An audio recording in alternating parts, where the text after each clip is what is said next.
السلام عليكم ورحمة الله وبركاته.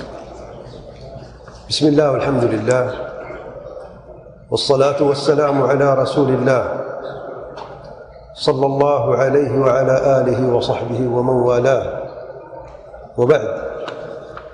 ارشاد باری تعالیٰ ہے قد افلح المؤمنون، اور نبی رحمت صلی اللہ علیہ وسلم فرماتے ہیں قد افلح من اسلم ورزق کفافا وقنعه الله بما آتاه، اخرجہ مسلم. آج خطبے کا موضوع ہے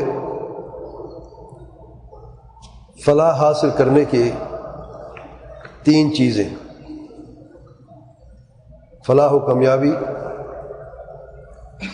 حاصل کرنے کی تین چیزیں کون سی ہیں؟ جن کا ذکر اللہ تعالیٰ کے پیار پیغمبر صلی اللہ علیہ وسلم نے ایک ہی حدیث میں بیان فرمایا ہے. آج کی نشست میں ہم ان تین چیزوں پر بات کریں گے. سب سے پہلے فلاح کا معنی کیا ہے، فلاح کسے کہتے ہیں. دوسرے نمبر پہ فلاح کیسے حاصل کی جاتی ہے اور وہ کون سے امور ہیں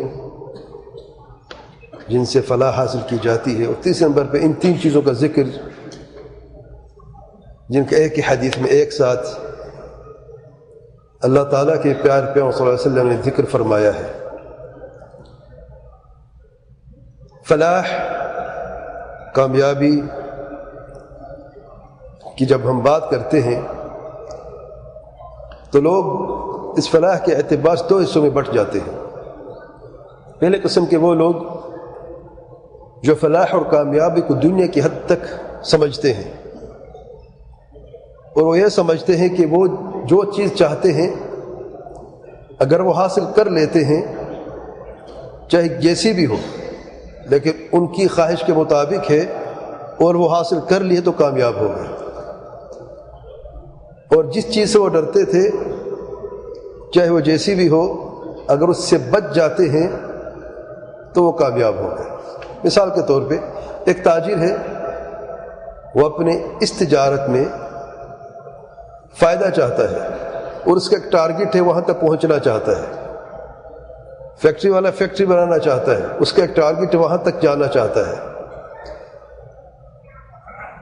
اور اسے خوف رہتا ہے کہ کہیں اسے اس تجارت کے کار میں خسارہ نہ ہو جائے، یا وہ جو فیکٹری بنانا چاہتا ہے کہیں اس میں وہ پیچھے نہ رہ جائے اور کوئی اور شخص اس کی جگہ یہ فیکٹری نہ لگا لے. جب ان لوگوں کو اس قسم کے لوگوں کو جب تجارت میں فائدہ مل جاتا، خسارے سے بچ جاتے تو وہ یہ سمجھتے کہ ہم کامیاب ہو گئے. اور فیکٹری اور جب فیکٹری لگا لیتا ہے جو وہ چاہتا ہے اس سے حاصل ہو جاتا ہے، جس چیز سے وہ ڈرتا ہے اس سے بچ جاتا ہے تو یہ سمجھتے کہ وہ کامیاب ہو گئے. لغت کے اعتبار سے اگر دیکھا جائے تو ٹھیک ہے، کامیاب ہو گئے. لغت کے اعتبار سے کامیابی کسے کہتے ہیں؟ فلان کامیاب ہو گیا یا فلان نے فلاح پا لی ہے. جیسے کہ عربی زبان میں جو تعریف کی جاتی ہے، جب آپ جو چاہتے ہیں، جو آپ کو مطلوب اور مرغوب ہے، جب حاصل کر لیتے ہیں اور جس چیز سے آپ ڈرتے ہیں اور جو آپ کے لیے مکروہ سے بچ جاتے ہیں، اسے فلاح کہتے ہیں. عام لفظوں میں فلاح کیا ہے، کامیابی کیا ہے؟ جو چیز آپ چاہتے ہیں، جو آپ کا مطلوب اور مرغوب ہے، جب وہ آپ حاصل کر لیتے ہیں اور جس چیز سے آپ ڈرتے ہیں، جو آپ کے لیے مکروہ ہے، آپ اس سے بچ جاتے ہیں، گویا کہ آپ نے فلاح یا کامیابی حاصل کر لی ہے. لیکن یہ فلاح کا ادھورا معنی ہے جو اس دنیا کی حد تک ہے. اور فلاح صرف اس کا نام نہیں ہے. فلاح کا اصل معنی ہے کہ آپ دنیا اور آخرت کی بھلائی کو پالیں اور دنیا اور آخرت کی خرابی سے بچ جائیں. دوسرے لفظوں میں دنیا اور آخرت کے خیر کو پالیں اور دنیا اور آخرت کے شر سے بچ جائیں. یہ کامیاب انسان ہے. اسے فلاح حقیقی کہتے ہیں. اور اس فلاح کو پانے کے لیے دنیا میں عزت ہے، عافیت ہے، خیر ہے، برکت ہے، اللہ تعالیٰ کی رحمتیں ہیں. اور آخرت میں بھی سب سے بڑی رحمت اللہ تعالیٰ، سب سے بڑا انعام اور احسان اللہ تعالیٰ کی جنتیں ہیں۔ یہ اصل فلاح اور کامیابی ہے۔ اس فلاح کو پانے کے لیے خاص راستہ اللہ تعالیٰ مقرر فرمایا ہے، جس کے بغیر آپ فلاح کی خوشبو تک نہیں سونگھ سکتے۔ جو اصل اور حقیقی فلاح اور کامیابی ہے، اس کے خاص راستہ متعین فرما دیا ہے اللہ تعالیٰ نے اور اللہ تعالیٰ کے پیارے پیغمبر علیہ الصلوۃ والسلام۔ اور یہ وہ راستہ جس کی ہم ہر نماز میں دعا کرتے اپنے رب سے، اہدنا الصراط المستقیم۔ صراط مستقیم پر جسے اللہ تعالیٰ چلنے کی توفیق عطا فرمائے، وہ کامیاب انسان ہے اور اس نے فلاح حاصل کر لی ہے۔ اور جو اس راستے سے دور ہے، چاہے وہ ساری دنیا اکٹھی کر لے، چاہے سب سے بڑا امیر ترین انسان کیوں نہ ہو، یا سب سے بڑا اثر رسوخ والا انسان کیوں نہ ہو، سب سے بڑا بادشاہ کیوں نہ ہو دنیا کا، وہ کبھی فلاح حاصل نہیں کر سکتا جب تک کہ وہ شخص صراط مستقیم پر کھڑا نہ ہو جائے۔ اور اسی صراط مستقیم پر صرف کھڑا ہونا کافی نہیں ہے، بلکہ ثابت قدمی لازمی ہے۔ اس لیے ہم ہر نماز میں اپنے رب سے یہی دعا کرتے ہیں، اہدنا الصراط المستقیم۔ اور یہ سب سے عظیم دعا ہے جو ہم سب سے بڑی عبادت میں اپنے رب سے مانگا کرتے ہیں۔ اور اس دعا مانگے بغیر آپ کی نماز ہی نہیں ہو سکتی۔ آپ سورہ فاتحہ نہیں پڑھتے، آپ کی نماز نہیں ہے۔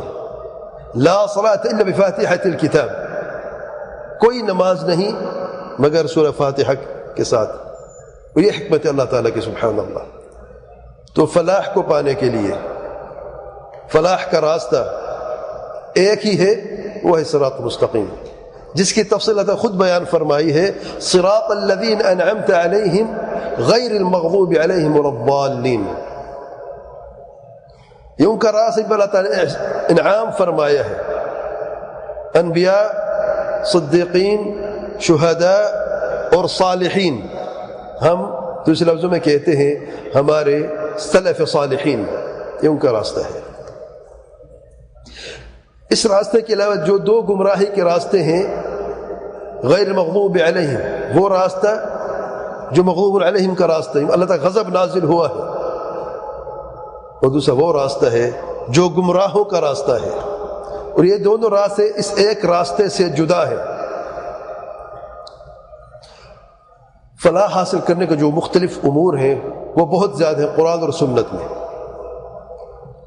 میں صرف آج کے حصے میں 3 چیزوں ذکر کروں گا جو صحیح مسلم کی اس حدیث میں اللہ تعالیٰ کے پیارے پیغمبر صلی اللہ علیہ وسلم نے بیان فرمایا۔ ورنہ اب اگر دیکھیں قرآن و سنت میں تو فلاح پانے کے لیے فلاح کے فلاح حاصل کے بہت سارے طریقے ہیں جو اللہ تعالیٰ کے پیارے پیغمبر صلی اللہ علیہ وسلم نے بیان فرمائے ہیں۔ مثال کے طور پہ سورہ فاتحہ میں اہدنا الصراط المستقیم فلاح ہے۔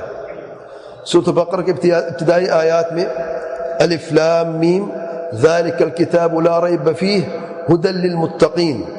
متقین کون ہیں؟ الذین یؤمنون بالغیب ویقیمون الصلاة ومما رزقناهم ينفقون والذین یؤمنون بما انزل الیک وما انزل من قبلک وبالآخرة هم یوقنون اولئک علی ھدی من ربهم واولئک هم المفلحون۔ تو فلاح آپ قرآن میں جو پہلا صفحہ کھولتے ہیں سورہ فاتحہ میں موجود ہے، سورہ بقرہ کی ابتدائی آیات میں بھی موجود ہے۔ تقوی سے آپ فلاح حاصل کرتے ہیں، صراط مستقیم سے آپ فلاح حاصل کرتے ہیں۔ سورۃ المؤمنون کو دیکھ لیں آپ، قد افلح المؤمنون، ایمان سے آپ فلاح پاتے ہیں۔ اور سورہ کے جو آگے جو وصف دیا ہے مومنوں کا اس کو آپ دیکھ لیں۔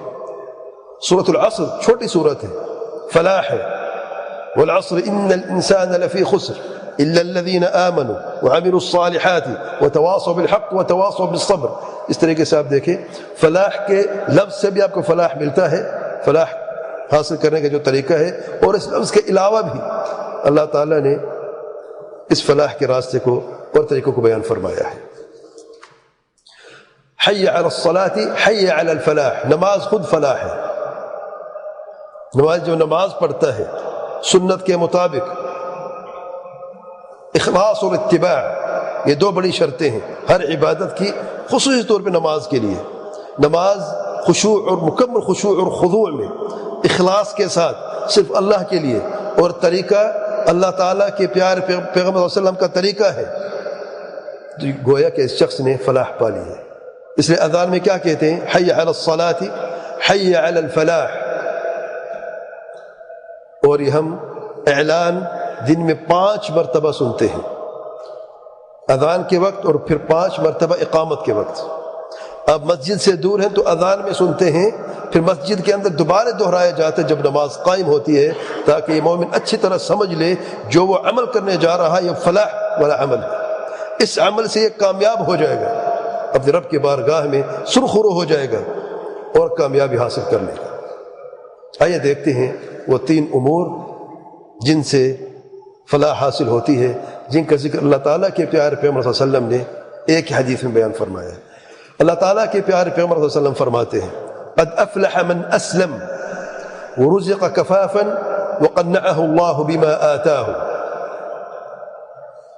صحیح مسلم کی اس روایت میں اللہ تعالیٰ کے پیارے پیغمبر صلی اللہ علیہ وسلم فرماتے ہیں قد افلح من اسلم، یقیناً اس نے فلاح پائی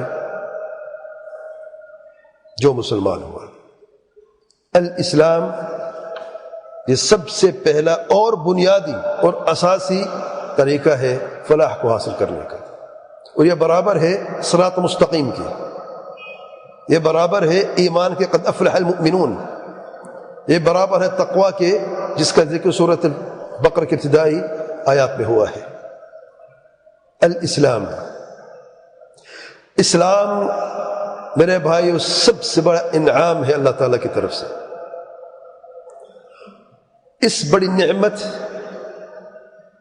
کے بارے میں اگر آپ پوچھنا چاہتے ہیں کہ یہ کتنی بڑی نعمت ہے، تو اس کافر سے پوچھ لیں جو اپنی سابقہ زندگی میں اسلام سے پہلے کفر کی کڑواہٹ کو چکھتا رہا اور اپنے رب کی دوری سے کڑواہٹ میں زندہ رہا، پھر اللہ تعالیٰ نے اسے توفیق دی اور اس نے کلمہ پڑھا اور دائرہ اسلام میں داخل ہوا، پھر اس نے اس ایمان کی چاشنی کو چکھا اور اس کڑواہٹ سے اللہ تعالیٰ نے اسے نجات عطا فرمائی اور اس کی وہ تنگی بھی دور ہوئی، اور ایمان کی چاشنی کے ساتھ اللہ تعالیٰ نے اسے دنیا کی سعادت بھی عطا فرمائی، اس کا سینہ بھی کشادہ ہوا، دل میں اطمینان بھی ہوا، اسے آنکھوں کی ٹھنڈک بھی ملی۔ آپ اس شخص سے پوچھیں کہ اسلام کتنی بڑی نعمت ہے۔ ہم تو پیدائشی مسلمان ہیں، یہ اللہ تعالیٰ کا خاص کرم ہے، لیکن کاش کہ ہم ایمان کی چاشنی کو کبھی چکھتے اور اسلام کی اس حقیقت کو بھی جان لیتے اور اس عظمت کو بھی جان لیتے۔ میرے بھائی واللہ اگر اللہ تعالیٰ نے ہمیں صرف اس ایک نعمت کا ہم سے حساب لیا نا، ہمارے پاس اس کا بھی جواب نہیں، باقی نعمتوں کو ہم کیا کریں گے؟ اسی ایک نعمت کا کیا ہم نے شکر ادا کیا اپنے رب سے؟ نعمت الاسلام، ہماری آنکھیں کھلی ہیں اس گھرانے میں جہاں پر اذان ہوتی ہے، جہاں پر نماز قائم کی جاتی ہے، جہاں پر زکوٰۃ اور خیرات صدقات دیے جاتے ہیں، جہاں پر اللہ تعالیٰ کا ذکر ہوتا ہے، جہاں پر قرآن مجید کی تلاوت ہوتی ہے۔ کتنی بڑی عظمت ہے، کتنے عظیم ہے یہ مسلمان۔ کاش کہ ہم اس اسلام کی قدر کو جاننے والے ہوتے، آج واللہ ہماری یہ حیثیت نہ ہوتی دنیا کی نظر میں جو آج حیثیت ہے۔ آج لوگ ہمیں عجیب نظروں سے دیکھتے ہیں، حقارت نظروں سے دیکھتے ہیں، ہماری کوئی قدر نہیں ہے، کیونکہ ہمارے دلوں میں اسلام کی کیا قدر ہے۔ اپنے آپ سے سوال کر کے دیکھ لیں، ہم کتنی باعمل مسلمان ہیں، اللہ تعالیٰ کے گھر مساجد کتنی آباد ہیں، اور دیکھ لیں دنیا میں ہم کتنی مگن ہیں۔ علم الرحم اللہ سبحانہ و تعالی۔ اسلام کا معنی کیا ہے؟ اسلام کسے کہتے ہیں؟ اسلام کے 2 معنی ہیں، ایک ہے معنی عام، اور یہ وہ اسلام ہے جو ہر نبی کا دین تھا۔ آدم علیہ السلام سے لے کے محمد مصطفیٰ صلی اللہ علیہ وسلم تک کا جو دین تھا، دین اسلام تھا۔ یہودیت، نصرانیت، جتنے بھی ازم موجود ہیں یہ لوگوں کے اپنے بنائے ہوئے ہیں۔ اللہ تعالیٰ کی طرف سے جو دین ہے وہ ایک ہے، ان الدین عند اللہ الاسلام۔ آدم علیہ السلام جو اسلام لے کے آئے ہیں، دعوت اسلام یہی ہے۔ نوح علیہ السلام، ابراہیم علیہ السلام، ثمود، ہود، صالح علیہ السلام، ہود علیہ السلام، جتنے بھی اللہ کے انبیاء گزرے ہیں اور اپنے قوموں تک اللہ تعالیٰ کو مبعوث فرمایا ہے، ان کا ایک ہی دعوت تھی، ایک ہی دین تھا، دین اسلام۔ اس اسلام کی تعریف تین چیزوں کا مجموعہ ہے: الاستسلام للہ بالتوحید، والانقیاد له بالطاعہ، والبراءۃ من الشرک واہلہ۔ تین چیزوں کا مجموعہ ہے یہ اسلام عام مفہوم میں۔ سب سے پہلے استسلام ہے، سرنڈر کرنا ہے اللہ تعالیٰ کے لیے۔ کس چیز سے؟ توحید سے۔ توحید ہی اساس ہے، اور تاکہ دعوے کی حد تک نہ رہے اور سچا اور پکا مسلمان بعمل مسلمان ہو۔ والانقیاد له بالطاعہ، انقیاد کرنا ہے طاعت فرما برداری سے۔ جس چیز کا اللہ تعالیٰ حکم دی اس کی تعمیل کرنی ہے، جس سے منع فرمائے وہاں رک جانا ہے، اور ہر خبر کی تصدیق کرنی ہے، اور منع عن سے تسلیم کرنا ہے، کیونکہ رب کی طرف سے ہے۔ اور تیسرا جو ان دونوں پر عمل کرنے کی ضروری ہے، والبراءۃ من الشرک واہلہ، اور شرک اور اہل شرک سے براءت،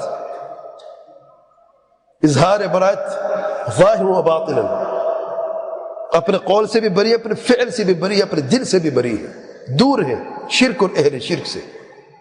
ان تین چیزوں مجموعوں کو اسلام کہا جاتا ہے۔ جو خاص مفہوم ہے اسلام کا، یہ وہ دین ہے جسے اللہ تعالیٰ کے آخری نبی محمد صلی اللہ علیہ وسلم لے کر اپنی امت تک آئے ہیں، اور تمام جن و انس تک یہ پیغام لے کر آئے ہیں، جس کی اساس یا جس کی کتاب قرآن مجید ہے۔ اور ہر وہ شخص جو یہ کلمہ پڑھتا ہے لا الہ الا اللہ محمد الرسول اللہ، وہ مسلمان ہے۔ یہ وہ دین ہے جسے اللہ تعالیٰ نے اپنے آخری محمد صلی اللہ علیہ وسلم کو دیا ہے، قرآن مجید جو بنیادی پیغام ہے، اور جو وحی قرآن اور سنت کے ذریعے یہ دین اپنی امت تک اللہ تعالیٰ کی پیار پیغمبر صلی اللہ علیہ وسلم نے پہنچایا ہے، اور یہ تمام جن و انس ثقلین کے لیے ہے تا قیامت۔ جب سے آپ صلی اللہ علیہ وسلم مبعوث ہوئے ہیں تا قیامت، صرف عرب کے لیے نہیں، صرف قریش کے لیے نہیں، صرف اہل مکہ یا اہل مدینہ کے لیے نہیں، بلکہ تمام انسانیت کا، سب کے لیے یہ دین ہے، اور یہ سب سے آخری اور ناسخ دین ہے سابقہ ادیان کا۔ باقی سب منسوخ ہو چکے ہیں، اب عمل صرف اس دین پر ہوگا۔ اس کی پہچان کیا ہے؟ کلمہ توحید ہے، لا الہ الا اللہ محمد الرسول اللہ۔ بنیادی پیغام کیا ہے؟ توحید ہے۔ اس ہم کہتے ہیں استسلام للہ بالتوحید، ہم سرنڈر ہو جاتے ہیں، توحید کے سامنے سر جھکا کے منع عن سے تسلیم کرتے ہیں، توحید کو قبول بھی کرتے ہیں اور عمل بھی کرتے ہیں، صرف دعویٰ نہیں۔ لا الہ الا اللہ توحید عبادت ہے، محمد الرسول صلی اللہ علیہ وسلم توحید اتباع ہے۔ یہ ہے مسلمان جو عبادت صرف اللہ تعالیٰ کی کرتا ہے، اور اتباع صرف اللہ تعالیٰ کے پیارے پیغمبر صلی اللہ علیہ وسلم کی کرتا ہے۔ یہ ہے مسلمان۔ پہچان کیا ہے؟ توحید پر عمل ہے، اور اتباع پر بھی عمل ہے۔ توحید سے کیا مراد ہے؟ توحید عبادت سے کیا مراد ہے؟ صرف اللہ کی عبادت کرنے سے کیا مراد ہے؟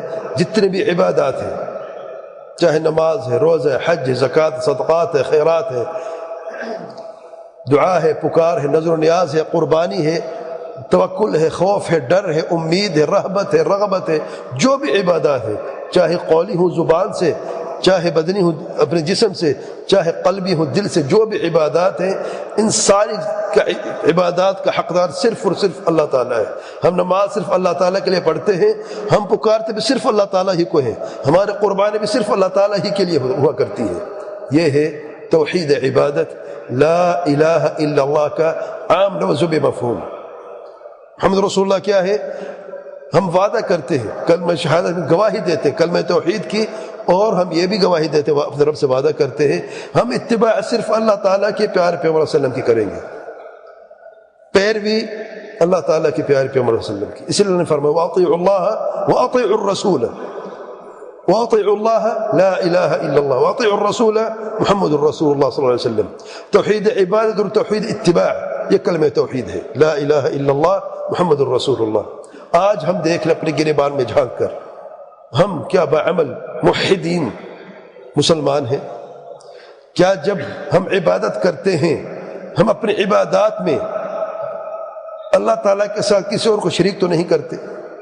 ہماری پکار ہماری دعا، ہماری مدد و اعانت، ہمارا استغاثہ، ہمارا استعانہ، ہمارا استعاذہ، ہماری قربانیاں، نذر و نیازیں، صدقات، خیرات صرف اللہ ہی کے لیے ہیں یا اللہ تعالیٰ کے ساتھ کسی اور کے لیے بھی ہیں؟ اگر صرف اللہ کے لیے ہیں تو آپ نے پہلے بنیاد پہ عمل کر لیا ہے۔ اور پھر دیکھیں میرا عبادت کا طریقہ جو ہے، میری نماز، میرا روزہ، میرے حج، میرے زکوٰۃ، جو بھی میں عمل کرتا ہوں، میرے اخلاق، میرا طریقہ کیا محمدی ہے؟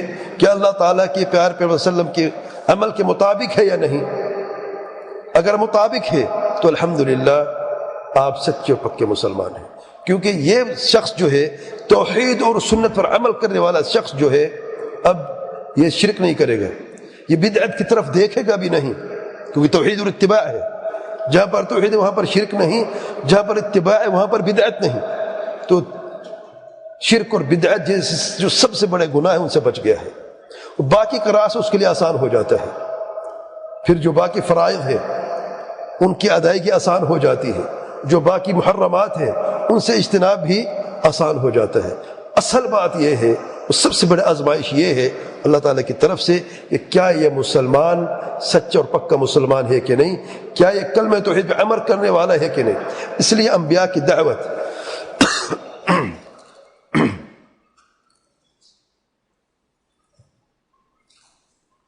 اس لیے انبیاء کی جو دعوت کی اساس ہے وہ کیا ہے؟ کہاں سے دعوت کا ابتدا کی، آغاز کہاں سے کیا؟ نماز سے، روزے سے، زکوٰۃ سے، حج سے، کہاں سے کیا؟ ان اعبدوا اللہ ما لکم من الہ غیرہ فاعبدوا اللہ واتقون۔ وجہ کیا ہے؟ فاتقوا اللہ واطیعون، تقوی جو ہے صرف اللہ تعالیٰ کا ہے، اطاعت اللہ تعالیٰ کے پیارے پیغمبر صلی اللہ علیہ وسلم کی ہے، توحید اور سنت ہے۔ ان اعبدوا اللہ ما لکم من الہ غیرہ، ایک اللہ کی عبادت کو اللہ تعالیٰ کے ساتھ کسی کو شریک مت ٹھہراؤ۔ یہ ہر رسول کی بنیادی، ہر رسول بنیادی پیغام ہے۔ یہ وجہ کیا ہے؟ کیونکہ یہی اساس ہے۔ اگر یہی سمجھ میں آ گیا تو پھر دین کے باقی ارکان پہ عمل کرنا آسان ہو جاتا ہے۔ اگر یہیں پر انسان ٹھوکر کھا لے، یہیں پر غلطی ہو جائے، عبادت میں شرک اور اتباع میں خلل اور بدعت پہ عمل، تو یہ شخص کبھی بھی کامیاب ہو نہیں سکتا، اگرچہ ظاہراً سچا اور پکا مسلمان کیوں نظر نہ آئے لوگوں کو۔ سر پہ پگڑی ہے، چہرے پر خوبصورت داڑھی ہے، ٹخنے کے اوپر شلوار ہے، نمازی ہے اور تہجد گزار ہے، روزے رکھنے والا ہے، متقی پرہیزگار ظاہر نظر آتا ہے، لیکن حقیقتاً جب تک توحید اور سنت پر عمل نہیں ہوگا تو اس ظاہر کا کوئی فائدہ نہیں ہے۔ قصور داڑھی کا نہیں، قصور اس پگڑی کا نہیں، قصور اس خوبصورت شکل و صورت یا ٹخنے کو شلوار کرنے کا، اتباع سنت کا نہیں ہے۔ اصل قصور دل کے اندر خرابی اور خلل ہے، توحید نہیں ہے اور سنت نہیں ہے۔ وہ جس کو توحید سمجھتا ہے وہ اساساً بنا تو وہ شرک ہے، وہ اسے توحید سمجھ بیٹھا ہے۔ وہ یہ سمجھتا ہے کہ جب میں اللہ تعالیٰ کے نبی کو پکارتا ہوں تو یہ پکار مجھے اللہ تعالیٰ کے قریب کر دے گی۔ یہ بیچارہ یہ نہیں جانتا کہ نبی کو پکارنا یا رسول اللہ مدد کہنا یہ شرک ہے، اللہ سے دور تو کر دے گا، کبھی قریب نہیں ہو سکتی۔ کسی ولی کو پکارنا جو ہے، آج دیکھیں لوگ کتنے ایسے مسلمان ہیں جو اپنی دعا اور پکار کی ابتدا اللہ تعالیٰ سے نہیں کرتے، مدد غوث سے طلب کرنی ہے، اور درگاہوں میں جاتے ہیں، درباروں میں جاتے ہیں، وہاں پر چادریں چڑھاتے ہیں، وہاں پر اعتکاف کرتے ہیں، مجاوری کرتے ہیں، اور وہاں پر اپنی جو بھی اپنی حاجتیں ہیں وہاں پر لے کے جاتے ہیں، مشکلات کا حل وہاں پہ جا کے ڈھونڈتے ہیں، اولاد بھی ان کو وہیں سے چاہیے، روزگار بھی وہیں سے چاہیے، بیماری سے شفا بھی وہیں سے چاہیے۔ اللہ کے لیے کیا چھوڑا ہے؟ اللہ نے کیا فرمایا؟ وَإِذَا مَرِضْتُ فَهُوَ يَشْفِينِ۔ عجب دیکھیں سبحان اللہ، جب میں بیمار ہوتا ہوں وہی مجھے شفا دیتا ہے۔ بیمار کس نے کیا ہے؟ یہ نہیں الفاظ کہ جیسے اس سے مجھے بیماری وہی شفا دے گا، جب بیمار میں ہوتا ہوں۔ یہ ادب دیکھیں سبحان اللہ اللہ کی بارگاہ میں، جبکہ بیماری بھی اسی کے حکم سے ہے، شفا بھی اسی کے ہاتھ میں ہے۔ یہ تعلیم ہے کہ رب کی بارگاہ میں ادب سے کام لیا جاتا ہے اور صرف اسے پکارا جاتا ہے، کسی اور کو نہیں پکارا جاتا۔ اسی طریقے سے اتباع کی بات کرتے، نماز پڑھتے ہیں، دیکھ لیں اپنی اپنی نماز پڑھتے۔ اب دو مسلمانوں کو دیکھیں نماز پڑھتے ہوئے، نمازیوں کو دیکھ لیں، نماز کے طریقے میں فرق کیوں ہے؟ وجہ کیا ہے؟ وہ کہتے میری نماز حنفی، وہ کہتے میری نماز حنبلی، وہ کہتے میری نماز شافعی، یہ فلان نماز ہے۔ ارے نماز نبوی ہم کب پڑھیں گے؟ وجہ کیا ہے؟ اتباع میں خلل ہے۔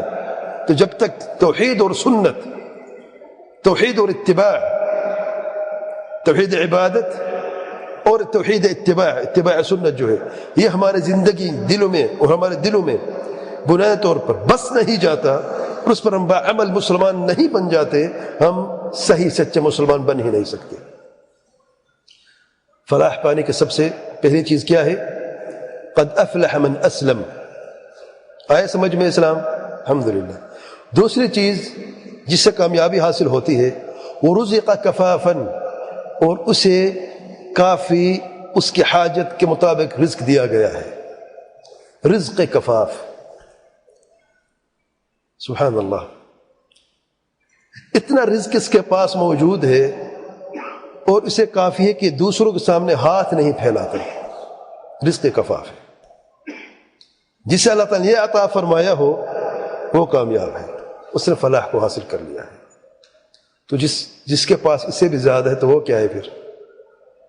دیکھ لیں، الحمدللہ ہمارے پاس آج کا کھانا بھی ہے، کل کا کھانا بھی ہے، اور مہینے بھر کا کھانا بھی ہے، الحمدللہ۔ کمال ہے، کتنا کرم ہے اس رب سبحانہ و تعالیٰ۔ اگرچہ کافی کیا تھا ہمارے لیے؟ رزق کفاف کافی تھا۔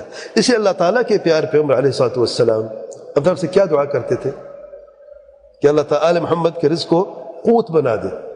قوت کیا ہوتا ہے؟ آج کے دن کا توشہ اور رزق جو ہے، جس سے آج کا ہم اپنے پیٹ کو پال سکے اور اپنی ضرورت، کھانے کی ضرورت پوری ہو جائے، وہی قوت ہے۔ رزق آل محمد ہی کفافی رہا ہے۔ اللہ تعالیٰ کے پیارے پیغمبر صلی اللہ علیہ وسلم سب سے عظیم گھرانہ اس دنیا میں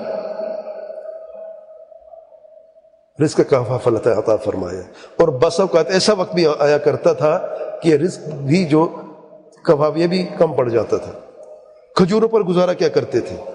ایسا وقت بھی آیا اللہ تعالیٰ کے پیارے پیغمبر صلی اللہ علیہ وسلم کی زندگی میں کہ کھجوریں بھی نہیں تھیں، سبحان اللہ، لیکن کامیابی حاصل کر لی ہے۔ رزق کفاف کا ذکر کیوں ہے؟ اور کیا زیادہ رزق حاصل نہیں کرنا؟ کیا مسلمان وہ ہے، کامیاب وہ ہے جو صرف اپنے اور اپنے بچوں کے آج کا توشہ جس کے پاس موجود ہے اور زیادہ کمانا کیا جائز نہیں ہے؟ نہیں، مطلب یہ نہیں ہے۔ مطلب یہ ہے کہ جسے اللہ تعالیٰ رزق عطا فرمائے اس کی حاجت کے مطابق، اور اگلا جملہ اس جملے سے جڑا ہوا ہے، اس سے قناعت بھی اللہ تعالیٰ عطا فرمائے، وہ اس سے راضی ہو جاتا ہے جو اس کے پاس موجود ہے۔ وہ حرام کی طرف نہیں دیکھتا، وہ دنیا کی لذتوں کی طرف نہیں دیکھتا، وہ اپنا وقت دنیا کے پیچھے نہیں ضائع کرتا۔ اس کے پاس وقت بھی ہے، اس کے پاس حلال بھی ہے، اس کے پاس خیر بھی ہے، رب کی رحمت ہے، رب کی رضا بھی ہے۔ اس جیسا کوئی انسان ہے؟ سبحان اللہ۔ کیونکہ ہوتا کیا ہے، جو لوگ دنیا کے پیچھے چلتے ہیں، دنیا کی لذتیں چاہتے ہیں اور دنیا میں ہی کامیاب ہونا چاہتے، دنیا کے اعتبار سے آگے بڑھنا چاہتے، جیسے کہ میں نے تاجر کی اور فیکٹری والے کی مثال دی ہے، ان کی سوچ اس حد تک ہے بس، اور ان کو مل بھی جاتا ہے۔ آپ یہ دیکھ لیں ان کے پاس اپنے گھر والوں کے لیے کتنا وقت ہوتا ہے، سبحان اللہ۔ رب کے لیے وقت تو اب چھوڑیں، اپنے گھر والوں کو کتنا وقت ہوتا ہے۔ کبھی اس میٹے میں، کبھی اس ملک میں، کبھی اس شہر میں، بزنس کے لیے ٹور پہ گئے، بزنس کے لیے کیا گیا، فلان کام کے لیے گیا، ان کے پاس سانس لینے کا وقت مشکل سے ملتا ہوگا۔ ان کے گھر والے، ان سے پیسہ ہے، سب کچھ ہے، لیکن ترس جاتی آنکھیں اس تاجر کو دیکھنے کے لیے جو دنیا کا بڑا تاجر ہے، بڑا پیسے والا ہے، اپنے اسپیشل جیٹ اور کروز بھی ہے، اپنے گھر والے دیکھنے کے لیے ترستے ہیں۔ کیا زندگی ہے بھائی۔ اور اس شخص کو دیکھیں، نماز کے لیے کتنا اس کے پاس وقت ہے۔ میں سب کی بات نہیں کر رہا، اللہ کے ایسے پیارے بندے بھی الحمدللہ جو امیر بھی ہیں، بڑے اچھے تاجر بھی ہیں اور وقت بھی نکالتے ہیں۔ میں اکثر کی بات کر رہا ہوں جن کا ذکر اس حدیث میں بھی ہے، ورزق کفافاً۔ اکثر لوگ بہک جاتے ہیں، دنیا کے دھوکے میں آ جاتے ہیں اور دنیا میں مگن ہو کر جس چیز کے وہ پیدا کیے گئے وہ بھول جاتے ہیں۔ نہ توحید ہے، نہ اتباع سنت ہے، نہ بنیادی علم حاصل کرنا ہے، اور نہ ہی کوئی خیر ان کی زندگی میں، نہ کوئی سوچ ہے، مگر دنیا کے پیچھے لگنا ہے، اور مال کی زیادتی ان کی سب سے پہلو آخری خواہش رہتی ہے۔ اور اس ریس میں لگے لگے وہ دنیا سے رخصت ہو جاتے، چلے جاتے ہیں اور سب کچھ پیچھے چھوڑ کے جاتے ہیں، ہاتھ میں ساتھ کچھ بھی نہیں جاتا، ایک ریال ایک درہم بھی ساتھ نہیں جاتا، کچھ نہیں ہاتھ میں، تو اس دنیا کا فائدہ کیا ہے؟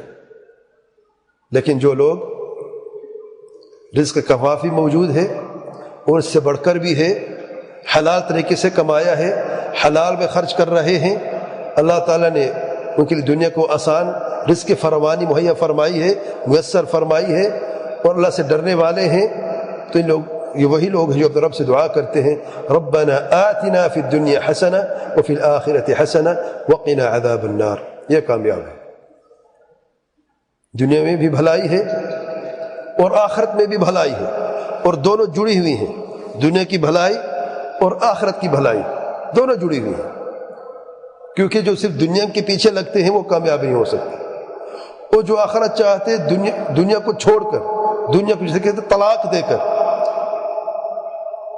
دنیا کو مکمل چھوڑ دیتے ہیں، وہ آخرت کہاں حاصل کر سکتے ہیں؟ نہ تو پھر نماز وہ پڑھ سکیں گے، نہ عبادت میں ان کو چستی ہوگی، نشاط ہوگا، اور نہ ہی صحیح طریقے سے عبادت کر پائیں گے، نہ ہی اللہ تعالیٰ کے جو حق ہے وہ یا مخلوق کا حق وہ پورا کر سکیں گے۔ اس لیے ربنا آتنا فی الدنیا حسنہ وفی الآخرۃ حسنہ وقنا عذاب النار، جسے حاصل ہو گیا ہے وہ کامیاب الحمدللہ۔ وہ دنیا کی بھلائی سے مراد صرف مال دولت نہیں ہے، صرف پیسہ نہیں ہے، صرف خوبصورت بیوی نہیں ہے، صرف کار بنگلہ یا فیکٹری یا گاڑی نہیں ہے، اس سے مراد کہ اللہ تعالیٰ آپ کو اچھی دنیا عطا فرمائی ہے۔ اچھی دنیا وہ ہے جس سے رب راضی ہو جاتا ہے اور آپ خوش ہو جاتے ہیں، چاہے کم ہی صحیح، لیکن رب راضی ہے، آپ خوش ہیں، آپ کی حاجتیں پوری ہو رہی ہیں، یہ اچھی زندگی ہے۔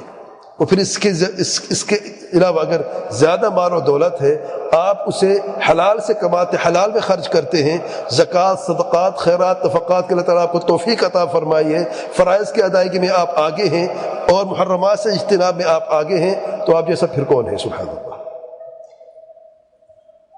تیسری چیز جس کا ذکر اللہ تعالیٰ کے پیارے پیغمبر صلی اللہ علیہ وسلم نے فرمایا ہے، جس سے فلاح حاصل کی جاتی ہے، کامیابی حاصل کی جاتی ہے، اللہ تعالیٰ کے پیارے پیغمبر صلی اللہ علیہ وسلم نے فرمایا ہے وَقَنَّعَهُ اللَّهُ بِمَا آتَاهُ، اور اللہ تعالیٰ نے اسے قناعت عطا فرمائی ہے، جو کچھ اسے دیا ہے اس پر قناعت ہے۔ قناعت ایک بڑی نعمت اللہ تعالیٰ کی طرف سے واللہ ہے کہ انسان راضی ہو جاتا ہے اللہ تعالیٰ کے دیے پر، جو رب نے دیا ہے، جب وہ راضی ہے تو میں بھی راضی ہوں، کم ہے لیکن رب نے یہی دیا ہے، اسی پہ گزارا کر لیتے ہیں، حرام کی طرف نہیں دیکھتے، حرام کی طرف نہیں دیکھتے، رب نے یہی دیا ہے، ہاں بھلائی کی طرف کوشش کرتے ہیں، آگے بڑھنے کی کوشش کرتے، کوئی قباحت نہیں ہے، لیکن حلال، حرام سے نہیں۔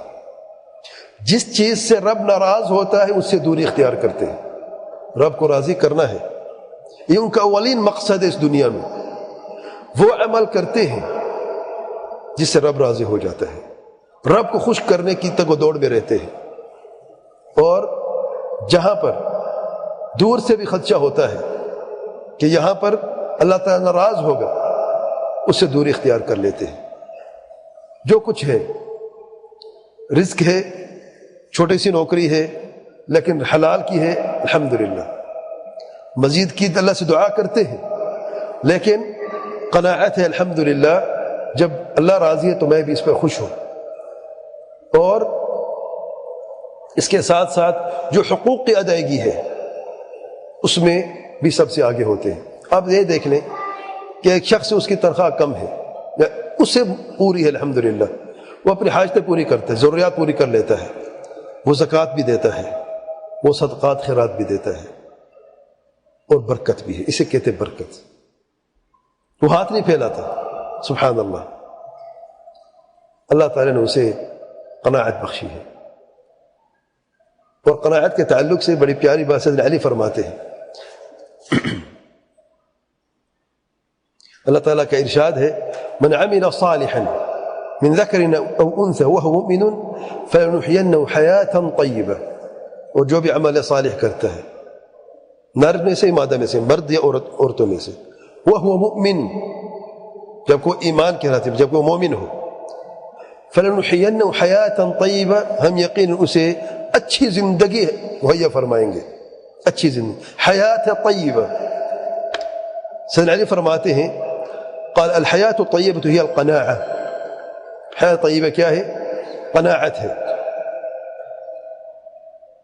اور امام ابن جریر طبری رحمہ اللہ اس ایک تفسیر میں فرماتے ہیں وذلك ان من قنعه الله بما قسم له من رزق لم يكثر للدنيا تعبه لم يعظم فيها نصبه ولم يتكدر فيها عيشه۔ امام ابن جریر رحمہ اللہ فرماتے ہیں اس آیت کے تعلق سے جس اللہ تعالیٰ قناعت عطا فرمائے تو یہ شخص جو ہے وہ دنیا کے پیچھے نہیں لگتا اور نہ ہی اس کے لیے اپنا وقت ضائع کرتا ہے، نہ اپنے آپ کو تھکاتا ہے، اور جو اس کے پاس ہے اس میں کوئی تنگی یا کمی بھی محسوس نہیں کرتا۔ یہ ہے قناعت، سبحان اللہ۔ اور اسی قناعت کو حاصل کرنے کے لیے اللہ تعالیٰ کے پیارے پیغمبر صلی اللہ علیہ وسلم فرماتے ہیں انظروا الی من هو اسفل منکم ولا تنظروا الی من هو فوقکم فهو اجدر الا تزدروا نعمت اللہ علیکم۔ دنیا کے اعتبار سے کسے دیکھ جو آپ سے اوپر ہے یا آپ سے نیچے ہے؟ اللہ تعالیٰ کے پیارے پیغمبر صلی اللہ علیہ وسلم فرماتے ہیں ان کو دیکھو جو آپ کے نیچے ہیں۔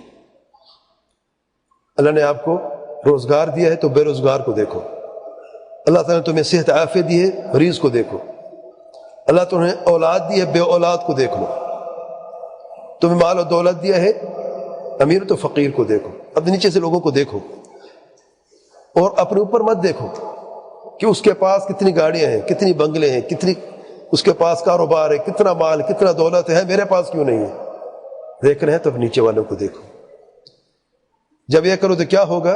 اور تو اللہ تعالیٰ کی نعمتوں کا شکر ادا کرنا آسان ہو جائے گا تمہارے لیے، ورنہ پھر ناشکری نعوذ باللہ جگہ کر لیتی ہے۔ اور کتنے ایسے ناشکرے لوگ ہیں جو اوپر دیکھتے رہتے ہیں، اللہ نے سبحان اللہ دیکھے کچھ بھی نہیں تھا، اللہ تعالیٰ نے علم کی توفیق دی ہے، اس علم سے اسے نوکری ملی ہے، اس نوکری سے اسے پیسہ ملا ہے، اس سے اس کی شادی بھی ہوئی ہے، اس کے اولاد بھی ہے، اس کا اپنا گھر بھی ہے، تو پھر چھوٹا سا کاروبار بھی ہے، سواری بھی ہے، پھر بھی اوپر دیکھتا رہتا ہے اور کہتا کہ ہے ابھی تو کچھ بھی نہیں ہاتھ میں۔ اس طریقے سے شخص اس ناشکری سے اپنے دیے ہوئے پہ پانی پھیر سکتا ہے اور عن قریب اللہ تعالیٰ ہم سب پر رحم فرمائے، جو اللہ نے دیے سب اسے چھین بھی سکتا ہے، نعوذ باللہ۔ ایسے لوگ دل کی تنگی کا شکار ہوتے ہیں، ہمیشہ پریشان رہتے ہیں، آگے دوڑنے کی کوشش کرتے ہیں، 10 قدم آگے لگاتے ہیں اور 20 قدم پیچھے چلے جاتے ہیں، قناعت نہیں ہے۔ اور جسے اللہ تعالیٰ قناعت سے محروم کر دے تو ایسا شخص ہر خیر سے محروم ہو جاتا ہے، کیونکہ وہ پھر کیا کرتا ہے، وہ رزق کے کفاف اسے مکمل نہیں ہوتا، پھر وہ حرام کی طرف دوڑتا ہے، اور جب ایک دم حرام کی چاشنی نعوذ باللہ لذت منہ میں لگ جاتی ہے پھر اس کے بغیر وہ رہ نہیں سکتا۔ پھر آہستہ آہستہ اب یہ دیکھیں نعوذ باللہ کتنی ایسے تاجر موجود ہیں، اکثریت کی بات میں کر رہا ہوں، جن کی تجارت کی بنیاد سود ہے، نعوذ باللہ۔ بلکہ میں جو بڑے جتنے کاروبار ہیں، اللہ علم ہو سکتا ہے میں غلط کہہ رہا ہوں، اللہ رحم فرمائے، جو مجھے پتہ چلا جتنی بڑے کاروبار ہیں وہ بینک لون کے بغیر آپ نہیں کر سکتے، اور اچھا بینک لون کے لیے آپ کو گروی رکھنا پڑے گا، آپ کا گھر وغیرہ جو ہے، پھر آپ کو وہ لون دیتے ہیں، اور جس کی بینک گارنٹی بھی کہتے ہیں، میرا خیال ہے یہی ہوتا ہے نا۔ بینک گارنٹی کیا ہوتی ہے؟ عام طور پہ آپ کاروبار کرنا چاہتے ہیں، وہ یعنی بہت زیادہ ہے، کروڑوں میں ہے، آپ کے پاس لاکھ کروڑ نہیں ہے، یا 5 کروڑ کا آپ کے پاس صرف 1 کروڑ ہے مثال کے طور پہ، یا 2 کروڑ ہیں، 5 پورے کروڑ نہیں آپ کے پاس، تو آپ کیا کریں گے؟ آپ بینک گارنٹی دیں گے اس کمپنی کو جو مدر کمپنی ہے۔ بینک گارنٹی میں کیا ہوتا ہے؟ بینک آپ کو مفت میں تھوڑا دیتا ہے، بینک آپ کا گھر، آپ کا جو زمین وغیرہ جو کچھ بھی ہے وہ گروی رکھ لیتا ہے گارنٹی کے طور پہ، یعنی اور وہ کمپنی آپ کو پھر سامان بھیجنا شروع کر دیتی ہے جو بھی آپ بزنس کرنا چاہتے ہیں۔ اگر پیمنٹ کی وقت آ جاتا ہے اور آپ پے نہیں کر سکتے کیونکہ سیل کم ہے یا بزنس صحیح نہیں چل رہا تو پھر بینک اپنی طرف سے پے کرتا ہے، کوئی گارنٹی بینک نے دی ہے اس مدر کمپنی کو، اور پھر بینک آپ سے سود لیتا ہے، فری میں نہیں دے گا آپ کو۔ جب آپ بینک کو پیمنٹ نہیں کر سکتے اور وقت گزر جاتا ہے، پھر آپ کی پراپرٹی کو نیلام کر کے بیچتے ہیں، پھر وہاں سے پیسہ سود سمیت لیتے ہیں۔ تو بینک گارنٹی شرعاً جائز نہیں، یاد رکھیں۔ ایک سوال بھی آیا تھا ابھی بیچ میں، میں نے بیان کر دیا ہے، اس اعتبار سے بالکل جائز نہیں ہے، اور جو بینک گارنٹی پہ جتنی کاروبار موجود سب سود کی بنیاد پر حرام ہے، جائز نہیں ہے۔ چھوٹا کاروبار شروع کریں، لازمی کہ کروڑوں سے یا بلین سے آپ شروع کریں، چھوٹا شروع کریں قناعت کے ساتھ، اور دیکھیں برکت کیسے آتی ہے، اور دیکھیں آہستہ آہستہ اسی تھوڑے میں کتنی خیر و برکت ہوتی ہے، اور انشاءاللہ آپ سب سے بڑے تاجر بھی بن سکتے ہیں اس خیر سے، سود سے بچتے ہوئے بھی۔ دیکھ سیدنا عثمان کو دیکھنے آپ کیا کہتے ہیں، عثمان غنی، لقب غنی کا ہے، مکمل کاروبار، مکمل تجارت جو ہے وہ حلال کی، سبحان اللہ، اور اللہ کے راستے میں نفقہ دیتے ہوئے، یعنی مثال دی جاتی ہے کہ سیدنا عثمان جیسا کوئی نہیں، مشکل ترین وقت میں اپنی جان و مال کو قربان کیا ہے اللہ تعالیٰ کے پیارے پیغمبر صلی اللہ علیہ وسلم کے لیے اور اس دین کے لیے۔ کیونکہ کس نے کہا ہے کہ صرف حلال، بعض لوگ کہتے ہیں امپاسبل، بھی تجارت نہیں کر سکتے بغیر سود کے، بغیر حرام، کس نے کہا ہے بھائی؟ سود اس زمانے میں بھی عروج پہ تھا، سود آج بھی عروج پہ، ہر زمانے میں عروج پہ رہا ہے۔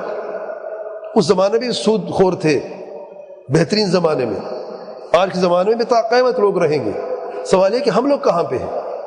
اسے بہتر نہیں ہے اس حرام کھانے سے، واللہ حرام کھانے سے پہلے لقمے سے بے برکتیں ہو جاتی ہیں، حرام کے پہلے لقمے سے، یاد رکھیں، بے برکتی چھا جاتی ہے، پھر آپ کی ہوس ختم نہیں ہوگی، پھر آپ دنیا کے اعتبار سے، مال کے اعتبار سے آگے تو چلے جائیں گے، لیکن اللہ تعالیٰ سے اتنی دور ہو جائیں گے کہ آپ سوچ بھی نہیں سکتے، پھر توفیق بہت مشکل ہو جاتی ہے، الا من رحم اللہ سبحانہ و تعالی۔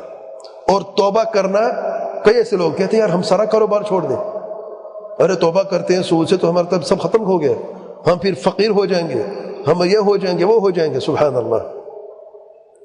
اللہ کے بندے، جو بنیاد ہے، جو تم نے سود لیا ہے وہ نکال دیں، باقی جو حلال ہے وہ تو رکھیں، جو آپ کا اپنا کیپٹل ہے جو بغیر سود کے وہ تمہارا ہے، باقی تو چھوڑے۔ حرام جو ہے الغرض، جسے اللہ تعالیٰ توفیق دے دے، توفیق اسے ملتی ہے، اور جو خیر چاہتا ہے وہ خیر کو حاصل بھی کر لیتا ہے۔ واللہ اعلم۔ اللہ تعالیٰ سے دعا ہے کہ اللہ تعالیٰ ہمیں علم وعمل صالح کی توفیق عطا فرمائے، قرآن اور سنت پر چلنے کی، منہج سلف صالحین روش منہج پر عمل کرنے کی توفیق عطا فرمائے۔ اللہ تعالیٰ ہمیں فلاح پانے والوں میں شامل کر دے۔ اللہ تعالیٰ ہمیں اور ہم سب مسلمانوں کو ہر شر سے محفوظ فرمائے۔ واللہ اعلم۔ سبحانک اللہم و بحمدک، اشہد ان لا الہ الا انت، استغفرک و اتوب الیک۔